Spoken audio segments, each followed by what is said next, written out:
Pelosi losing her grip on the Democrat Party. Students at Georgetown University think so.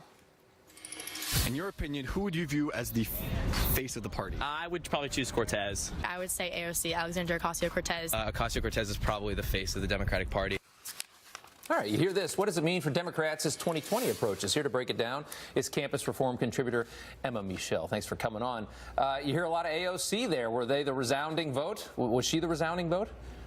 Definitely. And if you've spent any time on college campuses over the past few years, it's not going to come as a huge surprise to you that young people tend to favor socialism more than power players like Nancy Pelosi. And especially since 2016, a lot of young progressive voters feel disenfranchised by how the DNC treated Bernie Sanders. And that divide has really only grown more stark since 2016, which really does make conditions perfect for this socialist takeover of the Democratic Party. Let me ask you something. Do you think it's because of the policies? Like, do you think the young people do really like socialism, or do you think that they just find a young person in AOC that they feel like they relate to, that they can listen to, versus a Nancy Pelosi who's been around the block for a while?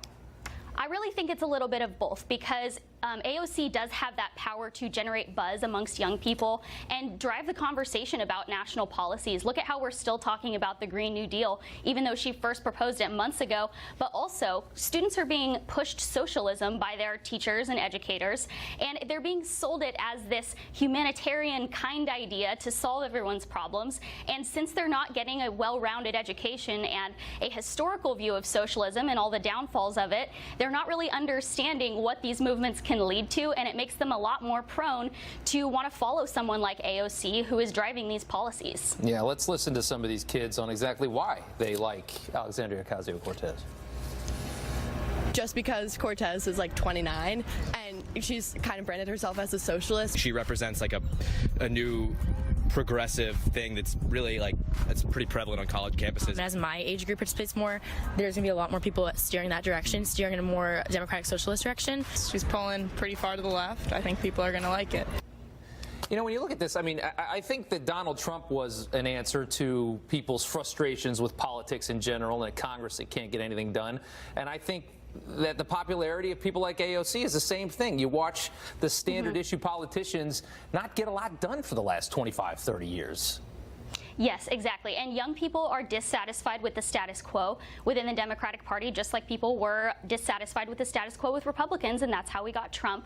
And a recent Axios poll said that 49% of young people would actually prefer to live in a socialist country, and it seems like a lot of Democrats, especially moving into 2020, are racing to the left to see who can be more left, more democratic socialist than the other. But what's really going to be the challenge here for them is once they get that Democratic nomination for president, they're going to have to sway those moderate voters back to their own side and away from Trump, and that's going to be a real challenge after moving so far to the left in these primaries. You ain't kidding. Emma, thank you very much. We appreciate it. Great to be here. 53 minutes after the